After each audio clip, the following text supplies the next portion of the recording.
محترم بھائی عمر فاروق صاحب،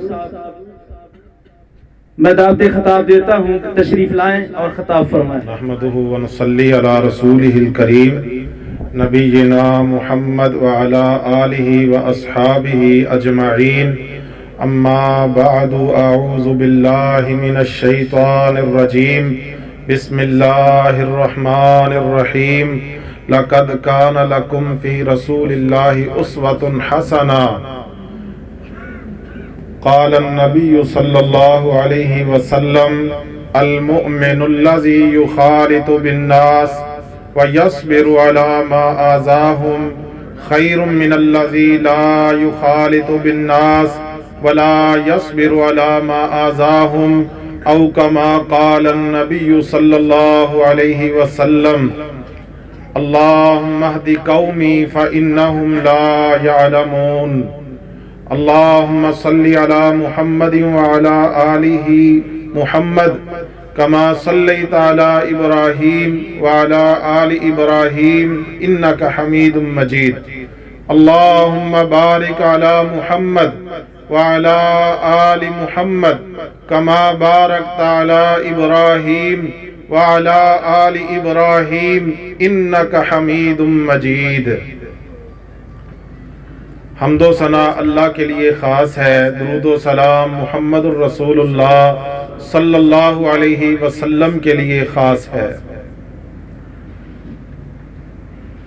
جو رستہ سچا ہوتا ہے، جو مشن حق والا ہوتا ہے، جو لائن درست ہوتی ہے، جب انسان اس پہ چلتا ہے پھر تکالیف کا سامنا اسے کرنا پڑتا ہے۔ ایسا ہرگز نہیں ہے کہ انسان حق پہ ہو اور پھر اسے تکالیف برداشت نہ کرنی پڑے، اور ایسا بھی نہیں ہے تکالیف آئیں اور انسان اپنا رستہ، اپنی لائن، اپنا منہج، اپنا عقیدہ تبدیل کر لے۔ ایسا بھی ہرگز نہیں ہے کہ محمد الرسول اللہ صلی اللہ علیہ وسلم اس رستے کو لے کے آگے بڑھے، انہیں تو تکالیف پہنچے، جب میں اس رستے میں آگے بڑھوں اور مجھے تکلیف نہ پہنچے۔ ہمارے نبی صلی اللہ علیہ وسلم جب مکہ شریف میں تھے، لوگوں کو دعوت دیتے تھے، لوگ پتھراؤ بھی کرتے، لوگ آپ کو گالیاں بھی دیتے، لیکن نبی صلی اللہ علیہ وسلم نے نہ انہیں کبھی بد دعا دی، نہ کبھی انہیں تانے دیے، نہ کبھی ان کا مذاق بنایا، نہ اپنے ساتھیوں کو ابھارا کبھی ان کے خلاف، بلکہ آپ کا منہج، آپ کا طریقہ کار کیا تھا؟ اللہم اہدی قومی فإنہم لا یعلمون۔ اے اللہ مجھے یہ گالیاں دینے والے، اے اللہ میرے گریبان سے پکڑ کے مجھے کھینچنے والے، اے اللہ بڑے بازار میں مجھے مارنے والے، یہ مجھے جانتے نہیں ہیں، اللہ تو انہیں ہدایت دے دے۔ نبی صلی اللہ علیہ وسلم جب طائف پہنچے نا، تو وہاں لوگوں نے آپ پر پتھراؤ کیا، آپ وہاں سے واپس آئے، مکہ شریف کے قریب پہنچے، یہاں پہرا بٹھایا گیا تھا، ہر شخص مکہ میں داخل ہو سکتا ہے سوائے ایک شخص کے جس کا نام نامی محمد الرسول اللہ صلی اللہ علیہ وسلم ہے۔ مکے میں آپ داخل نہیں ہو سکتے تھے۔ آپ نے سرداروں کے پاس پیغام پہنچائے، مجھے پناہ چاہیے، مجھ پہ پتھراؤ ہوا مکہ میں، طائف میں زخمی حالت میں واپس آیا۔ 10 دن بعد آپ مکہ میں پہنچے، لیکن آگے سے مکہ کے دروازے آپ کے لیے بند کر دیے گئے، آپ کے لیے پہرے بٹھا دیے گئے۔ آپ نے سہیل نامی سردار کے پاس پیغام پہنچایا، اس نے بھی انکار کر دیا، حتیٰ کہ آپ کے خاندان کے لوگوں میں بھی اتنی ہمت اور طاقت نہیں تھی جو آپ کو پناہ دے سکیں۔ پھر آپ نے مطعم بن عدی کے پاس پیغام پہنچایا، مطعم آپ کو اپنے 10 بیٹوں کے لشکر کے ساتھ اپنی پناہ کے اندر مکہ میں داخل کرنے والا بنا۔ لیکن اس تکلیف کے باوجود بھی اللہ کے رسول علیہ السلام نے دعوت کا رستہ نہیں چھوڑا، اپنے منہج کو نہیں چھوڑا، اپنے مقصد سے پیچھے نہ ہٹے، اپنی دعوت کو نہ روکا، اور نہ ہی اللہ کے رسول نے صحابہ کو ورگلایا کہ تم تانے دیا کرو انہیں گالیاں دینا شروع کر دو، بلکہ کیا سکھلایا؟ المؤمن الذی یخالط بالناس ویصبر علی ما آذاہم، مومن جو لوگوں میں گھل مل کے رہتا ہے، تکلیف آتی ہے، ویصبر علی ما آذاہم، وہ ان کی تکلیف پہ صبر کرتا ہے، وہ مومن اس مومن سے زیادہ بہتر ہے جو نہ لوگوں میں رہتا ہے نہ لوگوں کی تکلیفوں پہ صبر کرتا ہے۔ ہم دعوت والے لوگ ہیں، ہم وہ دعوت لے کے اٹھے ہیں جو ہمارے نبی کی دعوت ہے صلی اللہ علیہ وسلم۔ ہمارے نبی صلی اللہ علیہ وسلم نے ہر جگہ تلوار والا جہاد والا کام نہیں کیا، ہمارے نبی نے ہر کام دعوت کو سمجھ کے کیا ہے۔ آپ مدینہ میں آئے، آپ نے دعوت کا انداز چینج کیا، آپ نے دعوت کا انداز بدل لیا۔ کیا دعوت کا انداز اپنایا؟ مدینہ میں آنے کے بعد اللہ کے رسول علیہ السلام نے سب سے پہلے آ کے ان کو دعوت دی، یا ایھا الناس افشوا السلام واطعموا الطعام وصلوا الارحام وصلوا باللیل والناس نیام وتدخلوا الجنۃ بسلام۔ دعوت کا انداز تبدیل کیا ہے۔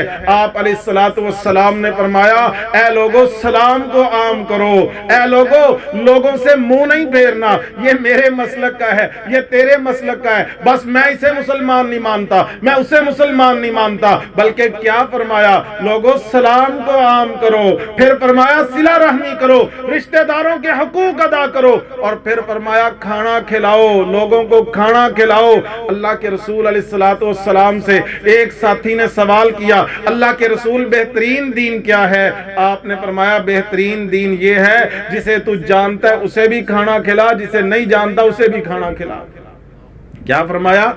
بہترین دین ہے کھانا کھلانا، بہترین دین ہے کھانا کھلانا۔ بہترین دعوت بھی تو کھانا کھلانا ہو سکتی ہے کہ نہیں؟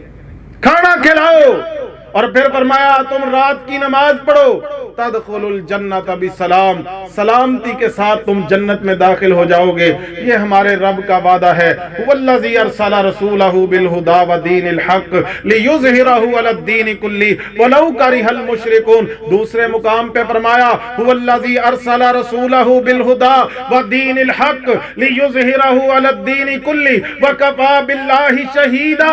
ہمارے رب نے محمد الرسول اللہ صلی اللہ علیہ وسلم پہ نازل ہونے والے قرآن میں فرما دیا ہے، نبی صلی اللہ علیہ وسلم کو اللہ نے حق دے کے بھیجا ہے، یہ تمام باطل ادیان پہ چھا جائے گا، مشرکین اس کو پسند نہیں کرتے۔ اور دوسرے مقام پہ فرمایا یہ دین چھانا ہی چھانا ہے، وَكَفَى بِاللَّهِ شَهِيدًا، اللہ کافی ہے اس بات کی گواہی دینے کے لیے یہ دین چھانا ہے۔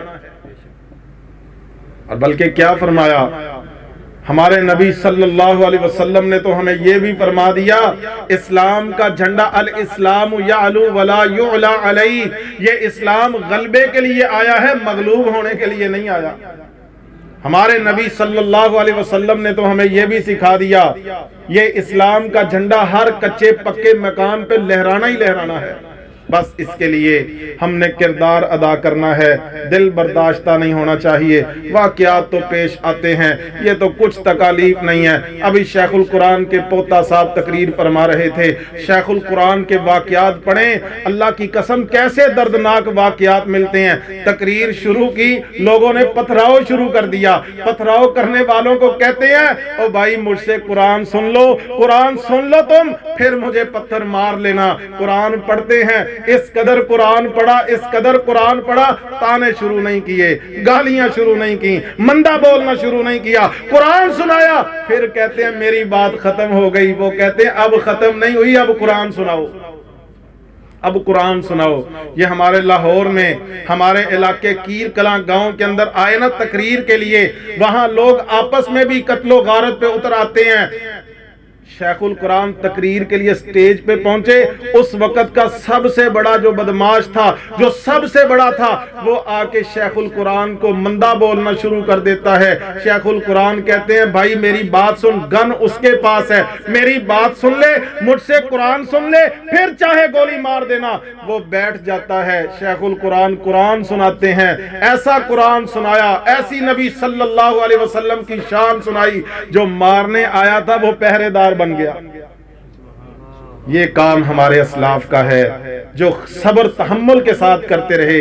کل جو گالیاں دینے والے تھے، جو مندہ بولنے والے تھے، کل جو آپ کے اوپر باتیں کرنے والے تھے، وہ آپ صلی اللہ علیہ وسلم کے دیوانے بن گئے. صحابہ نے بھی اسی طرز کو اپنایا، ہمارے اسلاف نے بھی اسی طرز کو اپنایا. ہمارے اس علاقے شاد باغ میں اس وقت 50 کے قریب مساجد اپنا کام کر رہی. 50 کے قریب مساجد. چھوٹی چھوٹی باتوں پہ حوصلہ چھوڑ نہیں دینا چاہیے. دعوت کا کام پھیلانا ہے، ہم نے کرنا ہے، کسی اور نے نہیں کرنا، ہم نے کرنا ہے انشاءاللہ. لیکن یہ کام دعوت سمجھ کے کرنا ہے. اللہ تعالی ہمیں توفیق دے، عمل کی توفیق دے. وآخر دعوانا ان الحمدللہ رب العالمین.